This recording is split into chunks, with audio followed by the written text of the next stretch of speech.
Hi everybody and welcome back to my kitchen.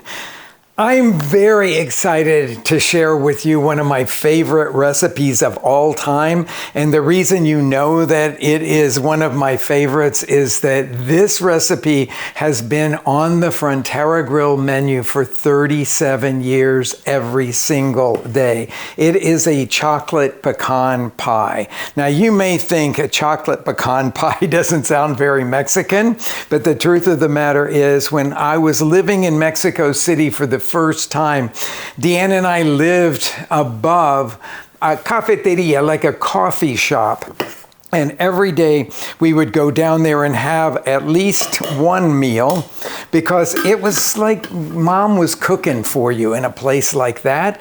But for dessert, they had amazing pecan pie. And so when we moved back to the United States and we were starting to put together the menu for Frontera, I thought, Mexico is so known as the homeland for chocolate. And for pecans. Why don't we put the two things together and make a chocolate pecan pie? So that's what I created as the signature dish for Frontera. So let's just start by making the crust for it. A classic flaky crust. I have measured out 210 grams of flour here, and you always know that you can look at the recipe that accompanies this video and find the volume measures. But if you really want to be consistent in your cooking and your baking, well, you need to get a digital scale. They're inexpensive and you will thank me for that. Next thing that I'm going to put in here is cubed butter that has been chilled. Scrape that in there. Then some vegetable shortening. This just ensures real tenderness in the crust. And that has been chilled as well. Okay, so we've got all of those things in there. To tell you the truth, at this point, I would probably stick this whole thing in the freezer for an hour. That's what I like to do to make sure everything is really, really cold before I go on to the next step. We have a couple of seasonings. I'm just knocking everything out of this thing over here. A couple of seasonings that are going to go in here. One is 2 teaspoons of sugar. That will ensure a nice browning on the crust. And the next thing is going to be a teaspoon of kosher salt. It's going to go into our crust. And then I'm going to scoop, well, I would normally put this into the freezer and make sure that even the flour was really cold. You don't have to do that, but I will say that it is preferable in my way of doing it, and that's what we do at the restaurant all the time. So we're going to scoop everything now into a food processor. This can be done by hand if you want to. You would just either use 2 knives or a pastry cutter to cut the butter and the shortening into the dry ingredients. But in this situation, I'm going to just pulse until we get the butter broken into really small pieces. I'll show you what that's going to be. But you just pulse like that. Now you don't want to run it so much that the butter actually is completely mixed in. Let's see where we are right now with this. I can pull up and you can see here that I still have some small pieces of butter in there. They're a little smaller than the size of a pea. Okay, so that's all I want to do for the mixing of it. I'm going to go back over here into my bowl for the next part. Probably you've read a lot of recipes that would tell you to finish the dough in the food processor. I don't have enough control to do that. I think it just works the dough too much. So let's go back here into the bowl. And then I have ice water. Now you're hearing me talk a whole lot about temperature here because it's very, very important in making a flaky dough. And so keeping everything cold through this whole process is really essential. Okay, so I'm going to measure in here 5 tablespoons of icy cold water. So I just filled this cup with ice and then poured water over the top of that. And I am avoiding the ice cubes there. They're just wanting to go into my measuring cup. My measuring spoon. There's 3 and 4.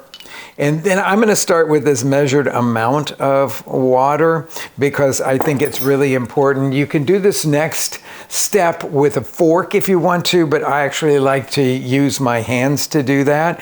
So I'm using my fingertips here to work in the water to the dry ingredients in the dough. But what you'll be amazed at this step is that things don't come together real fast as a dough. It will look very shaggy. Now, I have sort of used my fingertips to stir everything in, but now I'm going to go in and actually use a thumb against finger to kind of work all of this stuff together, because wherever I put the water, it will be the wettest, but we're making a dough that needs to be fairly stiff. Now, we don't want it to be so stiff that it cracks when you roll it out, but we want it to be, actually, this is coming together really beautifully here. But if I had noticed that there were a lot of dry ingredients on the bottom of this bowl that just clearly were not getting hydrated with the rest of it, in that situation, I would simply drizzle in a little bit more of this icy cold water. Okay, so I'm very happy with this, but look at it. It's a very shaggy mixture. It doesn't look like perfect pie dough here.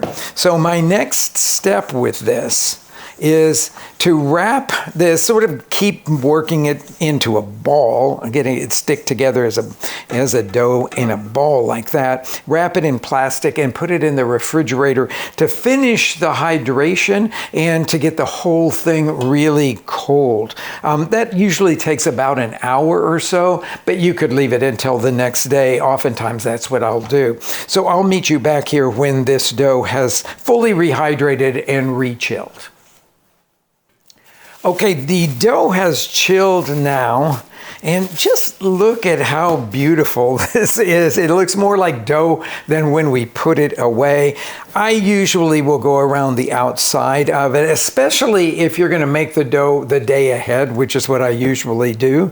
And I want to get it moving again before I start rolling it out here. I've got flour, and I'm going to do this kind of throwing from the side flouring of the board. You see a whole lot of pastry chefs doing that because it gives you a nice spread of flour and you won't have clumps of it that you're rolling into your dough.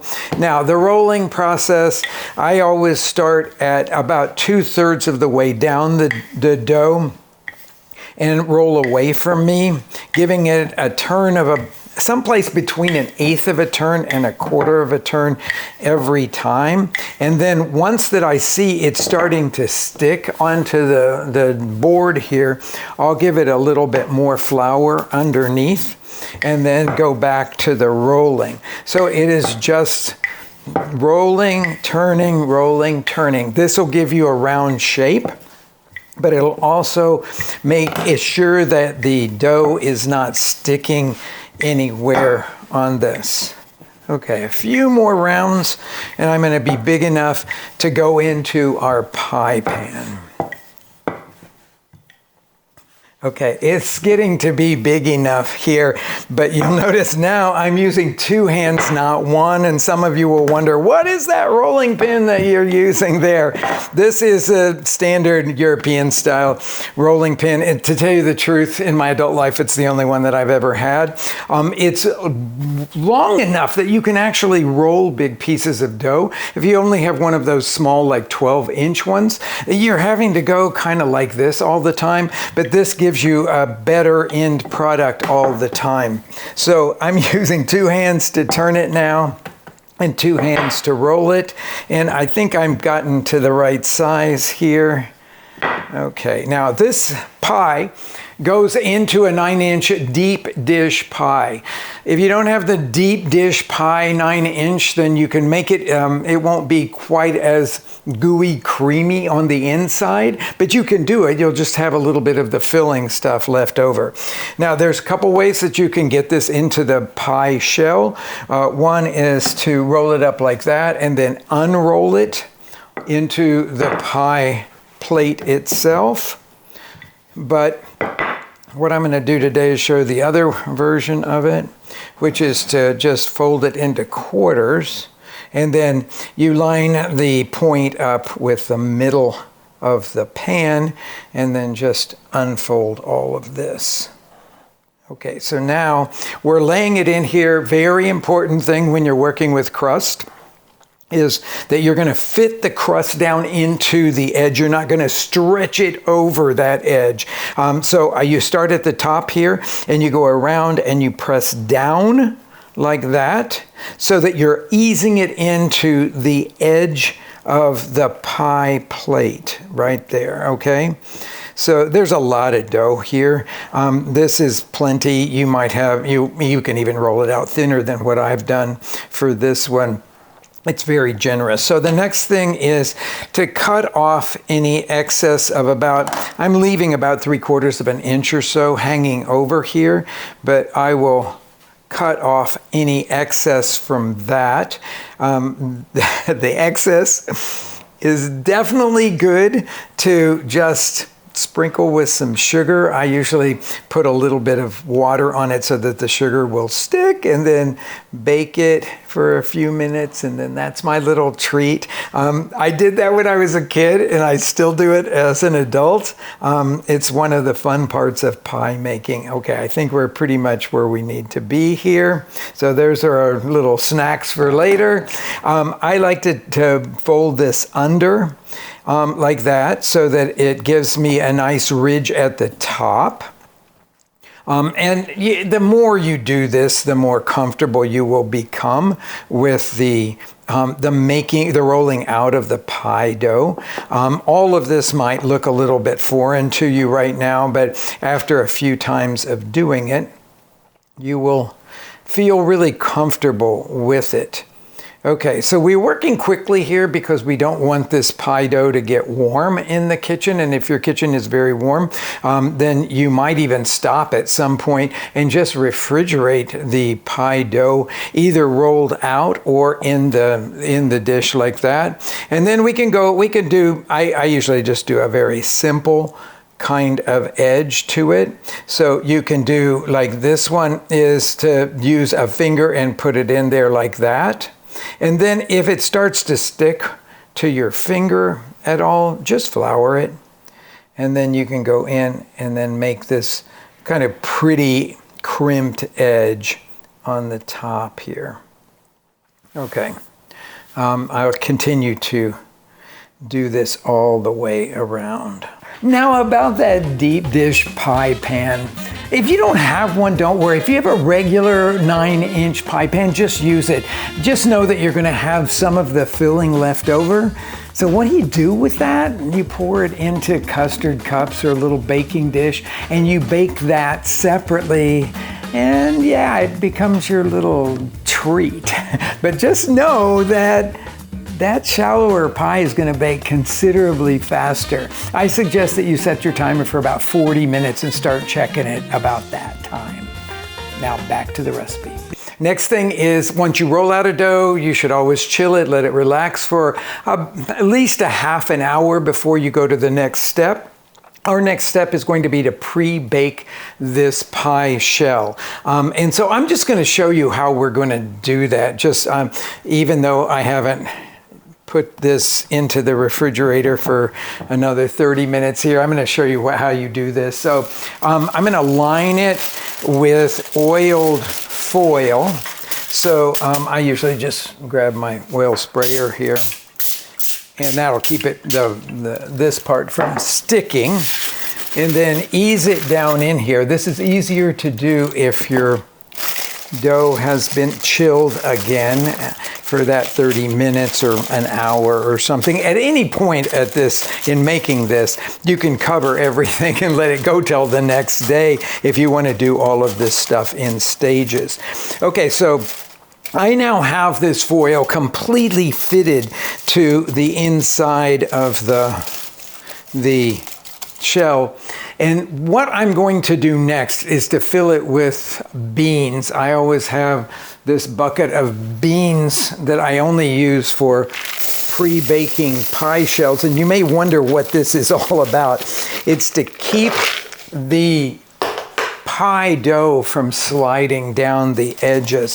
So I fill it really full with the beans like that. And then after my 30 minutes in the refrigerator, I could just put this whole thing in there like that. After my resting of the dough, then I would slide it into a preheated 400-degree oven and let that cook with the beans in it and all of that for about 20 minutes. Then take it out, remove the foil and beans, slide it back into the oven for another about 10 minutes until it looks completely done, but just barely. It's not going to get a ton of color on it at that point. I'll meet you back here when I've got a pre-baked crust. I have my pre-baked pie shell. It's actually completely baked here, and it's cooled off now. I'm going to set that right over here. I'm chopping up some chocolate for this, and you could use some really high-quality chocolate chips for this if you want to, and then you wouldn't have to really cut them up. But I'm using a bar. I like a bittersweet, something that is about 60% or maybe a little bit higher will be delicious in this. Okay, so chopping all of this up. Now I'm going to mix that together and slide it over here into a bowl. You'll notice that I have about 3 tablespoons of flour in there. I'll get this out of my way. And now I'm going to add pecans. So these are halves and some broken pieces. I like this better if it's not all chopped pecans, because this is a very luxurious pie and you want to impress your guests. So bigger pieces will be much more impressive. They're on a baking sheet because I toasted them about 325 degrees in about 10 minutes. I usually use my nose to tell me when they're done because they don't change color very much. So once you smell toasted pecans, then you know they're ready. And then just mix all of that together. I'm coating everything with flour here to keep it suspended in the filling. That's a technique that you find used lots and lots of places. Okay, so that's all ready to go there. Now let's make that filling. And the first thing that I'm going to do is I have some butter here that I just threw into one of these deli containers to warm up to room temperature. And I'm going to put that in there with some brown sugar that I'm going to look and see if this is going to work here, because that was a big chunk of butter. But my next thing is to kind of mix them all together, kind of cream them until they come together and look really homogeneous here. Yeah, it's doing okay there, yeah. You know what I should do is to just use a spatula to scrape down the edges. I want to make sure that the butter and the sugar are very well blended here. Okay, scrape that off. Now, one more little round of that. Next thing that's going to go in will be eggs. I have 5 eggs here.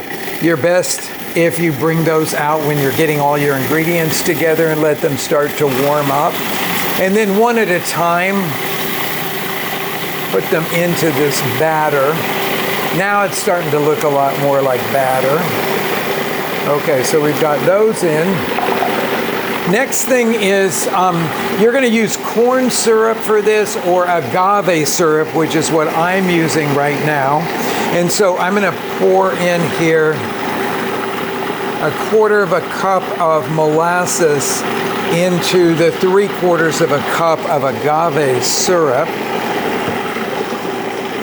And then pour all of that into our food processor. You could use honey for this, but I think it would be way too strong. So I'd say corn syrup or agave syrup would be the right thing for us to use there. Okay, last thing. I'm going to put in a little booze. I say añejo tequila for this, a couple of tablespoons of that. If you don't have añejo tequila, don't worry. You could leave this out completely or replace it with bourbon or with brandy would work as well. I'll pour that in along with a couple of teaspoons. I'm just going to eyeball that. of good vanilla. This is the Mexican vanilla that we use at our restaurant. And now give it a good mix. And here's the part that I look forward to the most, is combining this filling now with the chocolate and the pecans. We'll scrape everything out of here that we can get out of it. And then just stir. Okay, so that is looking really good. Now you may wonder why I chose to put molasses in here. It is one of my favorite things to combine with chocolate. I think the two of them work together so beautifully. It's a deeper and richer flavor. And then you combine that with the Mexican vanilla, which is incredibly aromatic, and this little bit of tequila in there, and you've got a real winning combination. Okay, our next step here will be to take the pre-baked pie shell here and scrape this mixture into it. Now this is where you have to be careful. This is the right amount of filling for, let me see if I can grab this from this side, yeah. The right amount for this, but it's a full pie. Again, making it very luxurious. When you want to impress people, this is a pie that you're going to want to make. Okay, so all of that is in there. Then slide this into the oven. I have reduced the temperature to 350 degrees from 400 that we pre-baked the pie shell at, and I'm going to slide it in there. And this is going to take about 50 minutes to an hour. I almost lost it all there. 50 minutes to an hour for it to be completely set. I'll show you what that looks like.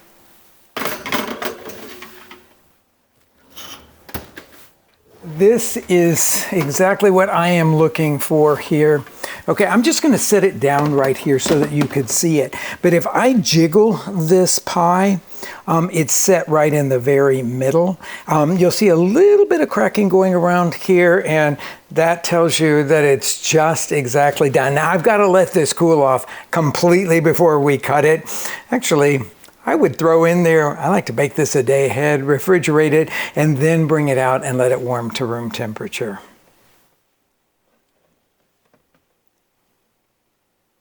Definitely the moment I have been waiting for. Okay, the pie is completely cooled. That will take a couple of hours, but I'll tell you, if you are planning ahead for this thing, my suggestion is to refrigerate it overnight and then cut it while it's cold from the refrigerator, then let it warm up to room temperature, and we will, you'll be able to enjoy that in the very best way. Okay, so I have cut through the gooiness of all of this. I'm just going to use this knife to pull out a piece here, like that, and lift it up onto a plate there. Of course, with your first piece of pie, you're always going to have a little bit of the mangled part of the tip there. So I'm going to top this off with a little bit of lightly sweetened whipped cream. If you want to put a little bit more of that añejo tequila in that, no one will probably be unhappy about that. I'm sprinkling on now some Mexican chocolate so you get a little of that dark cinnamony goodness. And now, after all of that, I get to dive in. Oh, so luscious looking.